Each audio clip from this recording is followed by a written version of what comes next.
2022 Phule Ambedkar ideology mission and national Samata lawyer organization Bharatiya Bhimsena వారి ఆధ్వర్యంలో సభాధ్యక్షులు చెన్నూజు శ్రీనివాసులు ఆధ్వర్యంలో చక్రవర్తి సర్దార్ సర్వాయి పాపన్న మహారాజ్ గారి 372వ జన్మదిన మహావేడుకలు బాబు జగజీవన్ రావు భవన్ లో జరిగాయి. ఈ యొక్క మహావేడుకలకు ముఖ్య అతిథులుగా ప్రారంభికులు డాక్టర్ వినుకొండ తిరుమలి ప్రముఖ రచయిత చిత్రకారుడు ఢిల్లీ ముఖ్య అతిథిగా Teenmar Mallanna 7200 senior journalist Q news వ్యవస్థాపకులు ప్రత్యేక అతిథులు మేహానా భారతీయ భీమసేన నేషనల్ ప్రెసిడెంట్ రాజస్థాన్ షెంపు Kumar Singh senior journalist New Delhi Mohammed Paracha advocate supreme court New Delhi Kondigari Ramulu ex MLA Ibrahimpatnam Erramalla Ramulu Bharatiya Bhimsena Telangana రాష్ట్ర అధ్యక్షులు చేపూరి రాజు భారతీయ భీమసేన తెలంగాణ రాష్ట్ర ప్రధాన కార్యదర్శి డాక్టర్ విభూతి వెంకటేశ్వర్లు భారతీయ సమతా లాయర్స్ ఆర్గనైజేషన్ తెలంగాణ రాష్ట్ర అధ్యక్షులు బోయినపల్లి లింగస్వామి గౌడ్ పూలే అంబేద్కర్ ఐడియాలజీ మిషన్ తెలంగాణ రాష్ట్ర అధ్యక్షులు ఈసీ శేఖర్ మామ గౌడ్ గారు మరియు అతిరథ మహారథులు పాల్గొని ఈ యొక్క మహాసభను విజయవంతం చేశారు. ఇండియన్ నేషనల్ సీనియర్ పొలిటికల్ మండల డానియల్ मंचासीन सभी अतिथिगण, गेस्ट स्पीकर और यहाँ उपस्थित सभी मूल निवासी बहुजन समाज के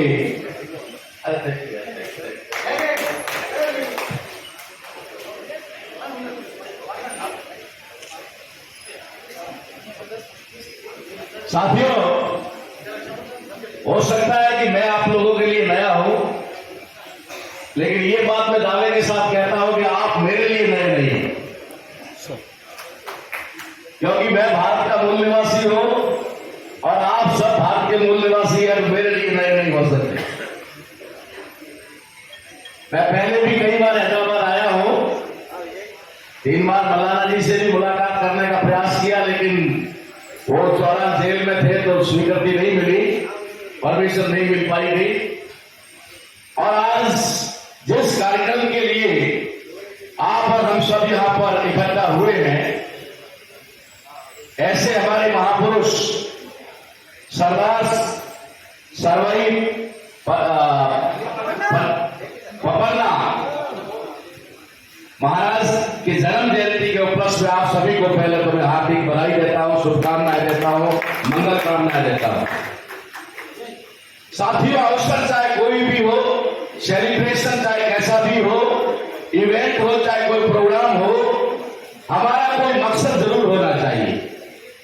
अगर बिना मकसद के, बिना उद्देश्य के, अगर इस तरीके से भीड़ को इकट्ठा करके खाना खिला करके या फिर थोड़ा बहुत ये वाला फूल गुलदस्ता करके निपट जाना, ये कोई कार्यक्रम नहीं होता। तो आज के कार्यक्रम को मैं उद्देश्य की तरफ ले जाना चाहूंगा कि जिस तरीके से आज हम यहाँ एक महापुरुष का जन्मदिन मना रहे हैं और जिनका शॉर्ट नेम का है तो पापन्ना महाराज, और पापन्ना महाराज 1650 में जन्म हुए थे, यानी 17वीं सदी में हुए थे, और आज 21वीं सदी चल रही है। और 21वीं सदी में जो 17वीं सदी में पापन्ना महाराज ने लड़ाई लड़ी थी, वो आज 21वीं सदी में उसी लड़ाई को तीनमार मल्लाना को लड़ना पड़ रहा है। इस बात को समझना पड़ेगा, नहीं समझोगे तो तालियां बजा करके किसिल लगा करके चले जाओ, कुछ नहीं होगा। क्या वजह है कि पापन्ना महाराज को भी लड़ना पड़ा और क्या वजह है कि आज तीनमार मल्लाना को भी लड़ना पड़ रहा है? अगर ये वजह नहीं जानी तो आपकी आने वाली सैकड़ों पीढ़ियां और लड़ती रहेगी, तुम कुछ नहीं कर पाओगे। जब तक इस देश की हिस्ट्री को नहीं जानोगे, इतिहास को नहीं जानोगे, तब तक कुछ नहीं होने वाला। इस देश का सबसे अच्छा काल, जिसको स्वर्णिम युग कहते हैं, जिसको स्वर्णिम युग कहते हैं, मौर्य काल, सम्राट अशोका चंद्रगुप्त मौर्य से लेकर के और पुष्यमित्र शुंग द्वारा हत्या किए गए महाराज वृहद तक का जो मौर्य साम्राज्य है, ये भारत उस मौर्य साम्राज्य का भारत है। आपने कहानी सुनी होगी कि परशुराम का नाम का एक एक व्यक्ति हुआ था और उस परशुराम नाम के व्यक्ति ने इस पृथ्वी को 21 बार छत्री विहीन किया। ये सुना होगा आपने, 21 बार। सवाल ये पैदा होता है कि अगर एक बार कोई व्यक्ति किसी वर्ग विशेष को, पृथ्वी को, विशेष वर्ग विशेष को विहीन कर दे, यानी उसको नष्ट कर दे, तो दोबारा नष्ट करने के लिए पैदा कहां से करता है? फिर एक बार नहीं, 2 बार नहीं, 3 बार नहीं, 21 बार क्षत्रियों को पैदा करता है और मारता है। ये कहानी कहां तक सत्य हो सकती है? इस कहानी को समझेंगे तो आज आपके महापुरुष पपन्ना महाराज का इतिहास आपको समझ में आ जाएगा। नहीं तो जयंती मनाते रहो और चलते रहो। जब पुष्यमित्र शुंग ने मौर्य साम्राज्य के 10वें सम्राट भरतदत्त की हत्या की थी, हत्या करने के बाद जब उसने ब्राह्मण राज स्थापित किया था, तो ब्राह्मण राज स्थापित करते वक्त उसने अपनी राजधानी पाटलिपुत्र से उठा करके साकेत में लाई थी, जो वर्तमान का अयोध्या शहर कहलाता है। आज का जो अयोध्या है वही साकेत शहर है। और उस समय साकेत शहर के राजा हुआ करते थे राजा हरिश्चंद्र, त्रिशंकु के पुत्र राजा हरिश्चंद्र, जो मूल निवासी राजा थे। मौर्य साम्राज्य की 56 राजधानियां थी, कैपिटल 56 कैपिटल थी, 56। और 56 में एक कैपिटल थी साकेत, जिसके राजा थे राजा हरिश्चंद्र। राजा हरिश्चंद्र को छल कपट धोखे और चीटिंग करके उनका राज उनसे हड़प लिया और राजधानी अयोध्या को अयोध्या नाम देकर राजधानी बनाया। उसके बाद एक क्षत्रिय, अब देखना क्षत्रिय और क्षत्रिय, अभी जिनको क्षत्रिय कहा जाता है ये क्षत्रिय नहीं है, डुप्लीकेट क्षत्रिय है। ये क्षत्रिय राजाओं को खत्म किया गया था। क्षत्रिय, क्षत्रिय का मतलब इंग्लिश में होता है लोकल, स्थानीय, मूल निवासी। इस देश के क्षत्रिय राजाओं को मारा या हटाया गया था। पहला राजा हरिश्चंद्र था, दूसरा उज्जैन का राजा भर्तृ, राजा भर्तृ का नाम भी आपने सुना होगा। बंगाल का राजा गोपीचंद, राजा मोरध्वज, राजा चंदन। इस तरीके से उन्होंने एक एक करके परशुराम ने, यानी कि पुष्यमित्र शुंग ने 21 राजाओं को अपने कार्यकाल में पृथ्वी को, यानी भारत को, उनसे वंचित किया। उन क्षत्रिय राजाओं को राज से वंचित किया। यही परशुराम की कहानी है, 21 बार क्षत्रिय विहीन कर रहे। अब 56 में से 21 चले गए, उसके बाद 35 तो बच गए। फिर समय में, कालांतर में, उन 35 राजधानियों को भी क्षेत्रीय राजाओं से, यानी भारत के मूल निवासी राजाओं से मुक्त करना था। करते करते करते करते वो मेवाड़ तक पहुंचे।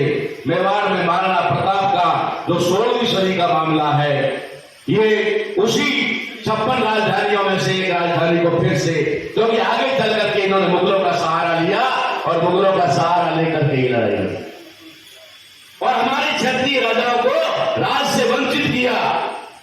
लेकिन कुछ राजे महाराजे थे जिन्होंने हर हालत में अपने साम्राज्य को जिंदा रखा। उन्हीं में से एक थे हमारे जो पपन्ना महाराज, उन्हीं में से एक थे, उन्हीं के वंशज थे जो इतने सालों तक अपने साम्राज्य को जिंदा रखे।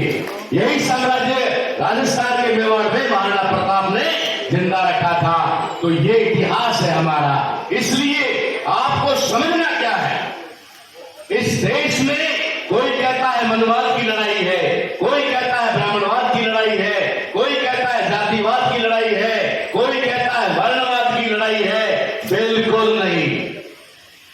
इस देश में अगर कोई लड़ाई है तो सिर्फ नस्लवाद की लड़ाई है, सिर्फ देश की लड़ाई है। या 2 देश के लोग रहते हैं और उनके अंदर सदियों से लड़ाई चल रही है और वो लड़ाई आज भी जारी। ये नस्लों की लड़ाई है। नस्ल में समझते हो ना, नस्ल का मतलब होता है इंग्लिश में रेस, जिसको आज की विज्ञान की भाषा में कहते हैं डीएनए। यहां 2 डीएनए के लोग रहते हैं भारत में, 2 डीएनए के, एक विदेशी डीएनए। और ये विदेशी डीएनए को लोग कभी ब्राह्मण कहते, कभी आर्य कहते, कभी कुछ कहते, अलग अलग नाम से पुकारते थे। हमने उसकी जड़ तक जाकर के उसकी जड़ को खींच लिया है कि ये और कोई नहीं, दुनिया के सबसे खतरनाक लोग यहूदी है। इस देश में यहूदी नस्ल के लोग हैं जिन्होंने आपकी नस्लों को बर्बाद किया, आपके राजे महाराजा और आपके पुरखों को मार दिया और आज आप लोगों को गुलाम बना दिया। ये यहूदी वंश के लोग हैं, यहूदी नस्ल के लोग हैं। इन यहूदी नस्ल के लोगों ने 2000-2500 वर्षों से आपके पुरखों के साथ हमेशा छल कपट और धोखा किया और आज भी वो धोखा बरकरार है, जिसकी वजह से बिना गुनाह या बिना किसी कसूर के 3 बार मौलाना को बिना मतलब के जेल में रहना पड़ता है। बहुत सारे हमारे साथियों को गोली मार दी जाती है। डॉक्टर रतनलाल को रात को उठा करके जेल में डाल दिया जाता है। हमारे पीछे भी इसी तरीके से अभी कुछ असामाजिक तत्व और कुछ लोग पड़े हुए हैं पड़े हुए, हमें क्या परवाह है उनकी। हमें तो मालूम है नहीं, धरती पे जो पैदा हुआ उसको मरना है और हम भी मरेंगे, लेकिन मरेंगे कब? जब कुछ कर लेंगे और करके ऐसा जाएंगे कि उनका जीना हराम कर दे। आज जिस तरीके का जोश युवाओं में दिखाई दे रहा है, आज जिस तरीके से लोग खड़े होकर के इस तरीके का प्रदर्शन आपके सामने कर रहे हैं, जिस तरीके का सामने से रिस्पॉन्स आता है लोगों का, उसको देख करके लगता है कि अब ज्यादा समय तक ये देश गुलाम रहने वाला नहीं। अभी आपको अखबार दिखा करके, मुझे भाषा का ज्यादा जानकारी नहीं है, मगर मुझे 3 बार मौलाना जी ने बताया पढ़ करके कि यहाँ का स्टेटमेंट है गवर्नमेंट का कि यहाँ लाइट नहीं जाती, 1 मिनट भी लाइट नहीं जाती और ये प्रत्यक्ष है कि लाइट चली गई। मैं 3 बार मौलाना जी को आश्वासन दिलाना चाहूंगा कि यहां तो 2 इकट्ठे हो गए, एक 3 बार मौलाना और एक ताराराम मैना। 3 बार मौलाना से तेलंगाना की सरकार काफी है और ताराराम मैना से भारत सरकार काफी है। तब 2 सरकारों को काफने वाले एक मंच पे आ जाए और फिर ये लाइट ना काटे, ऐसा तो हो ही नहीं सकता। लेकिन हमारे लोगों ने कहा कि हम तो बिना लाइट के ही चला लेंगे। हमने कहा कि हमारी आवाज में इतना दम है कि माइक की आवश्यकता नहीं, यहां अगर खड़े हो गए स्वर्ग वाले सुन लेंगे, रोड पे खड़े लोग सुन लेंगे, हॉल की जरूरत नहीं। आपको समझना है कि आज कौन है ये लोग जो इस तरीके की बात करते हैं या हमारे साथ में हुक्मरान बनकर हमारे लोगों के साथ अत्याचार और अन्याय करते हैं। ये उसी नस्ल के लोग हैं, सावधान हो जाना। उन्होंने आज भी बांट रखा है, किसी ने साउथ का कौन सा स्टेट, किसी ने उड़ीसा को बांट रखा है, किसी ने ममता बनर्जी ने बंगाल को बांट रखा है। ये इन तमाम लोगों ने अपनी नियुक्तियां कर रखी है कि वहां तुम रहो। केजरीवाल को दिल्ली पंजाब में बिठा दिया जाता है और कहा जाता है कि तुम आपस में पब्लिक के सामने फिल्म का ड्रामा करो, लड़ते रहो, फाइट करते रहो, एक दूसरे को गाली गलौज करते रहो और सत्ता पर काबिल रहो। ये उसी नस्ल के लोग हैं साथियों, हमें नस्ल से सावधान होना है। अब हमारी लड़ाई किसी जाति से नहीं होनी चाहिए, अब हमारी लड़ाई किसी वर्ग से नहीं होनी चाहिए, अब हमारी लड़ाई सिर्फ एक नस्ल से होनी चाहिए और वो नस्ल है यहूदी। मैं आपको प्रमाण देता हूं इसके। जब हिटलर ने पूरी दुनिया के यहूदियों को मारना शुरू किया था, आपको पता है, ढूंढ ढूंढ करके हिटलर जब लोग यहूदियों को लाला करके गैस चैम्बर में डाल के मार रहा था, उस समय भारत में रहने वाले ये यहूदी, इनको पता चला, जो यहां आपके दक्षिण भारत में मार्च चित्पावन ब्राह्मण कहते हैं, इनको पता था कि जैसे ही हिटलर को पता चलेगा कि भारत में भी यहूदी रहते हैं, हमें भी उठा कर ले जाएगा और मार देगा। इसलिए इन यहूदियों ने क्या चालाकी की, इन यहूदियों ने हिटलर का सिंबल जो स्वास्तिक है वो अडॉप्ट कर लिया, हिटलर की नेकर को और काली टोपी को अडॉप्ट कर लिया और कहा हम तो तेरे वाले हैं, तू हमें मत मारना। हिटलर ने सोचा ये तो मेरे वाले हैं, शायद ये ड्रेस नहीं बदलते, शायद ये सिंबल नहीं बदलते तो आज भारत गुलाम नहीं होता, ये भी इजराइल में जाकर के इनका भी काम तमाम जर्मनी में हो जाता। लेकिन ये बच गए, बड़ी चालाकी से बचे और आज यही लोग भारत को बर्बाद कर रहे हैं। हिटलर ने इतना बड़ा कदम उठाया था, उस समय दुनिया के बहुत महान और विद्वान लोगों ने सोचा कि आखिर हिटलर ने ऐसा क्या कदम उठाया, इसके पीछे क्या कारण रहा होगा। लोगों ने चिंतन मनन किया तो पता चला कि दुनिया में एक ऐसी नस्ल है, एक ऐसी रेस है जो जहां जाएगी बर्बादी के अलावा कुछ नहीं करेगी, सिर्फ तबाही करेगी, बर्बादी करेगी, जिधर जाएगी उधर तबाही करेगी, और वो नस्ल है यहूदी। इसलिए उन्होंने क्या फैसला लिया, उन्होंने फैसला लिया कि उन सबको इकट्ठा करके एक जगह डाल दो, ताकि बर्बाद हो तो दुनिया का एक हिस्सा बर्बाद हो, पूरी दुनिया बर्बाद ना हो।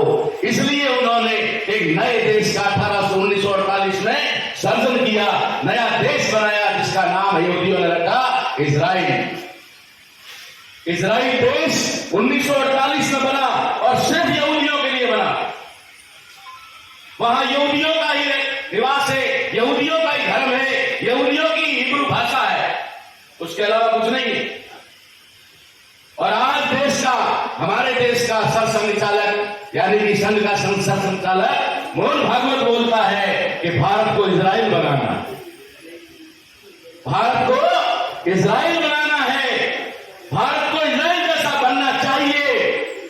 अरे भाई, सीधा सीधा बोलना, ये हिंदुस्तान बनाने का नाटक बंद कर और बोल के यहूदिस्तान बनाना है।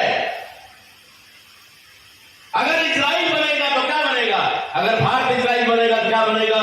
इजराइल यहूदियों का देश है। भारत इजराइल बनेगा तो यहूदियों का देश बनेगा, यहूदियों का देश बनेगा तो यहूदिस्तान बनेगा या हिंदुस्तान बनेगा? हमारे कुछ ओबीसी के भाई जो अपने आप को हिंदू की पूंछड़ी मानते हैं, अपने आप को मैं तथाकथित हिंदू कहता हूं, है नहीं वो हिंदू, वो असल में बौद्ध है, भारत के मूल निवासी हैं। लेकिन इन लोगों ने बाद में ये अपने धर्म शास्त्रों के अनुसार जिनको शूद्र, राक्षस और दैत्य दैत्य कहा, उनको नया नाम दे दिया हिंदू। ये हिंदू यानी हमारे ओबीसी और एससी एसटी के भाई क्या सोचते हैं कि भारत हिंदुस्तान बनेगा, हिंदुस्तान बनेगा तो हिंदुओं का राज आएगा, हिंदुओं का राज आएगा मतलब हमारा राज आएगा। ये भोले भाले लोग शायद सदियों से यही सोच रहे हैं, सदियों से ऐसी आशा लगाए बैठे हैं कि हमारा भी भला हो जाएगा, मगर वो भूल बैठे हैं कि भारत हिंदुस्तान नहीं यहूदिस्तान बनने जा रहा है, यहूदियों का राष्ट्र बनने जा रहा है। और यहूदियों का एक शब्द राज्य का एकत्रित होने वाला, इकट्ठा होने वाला, लागू होने वाला है।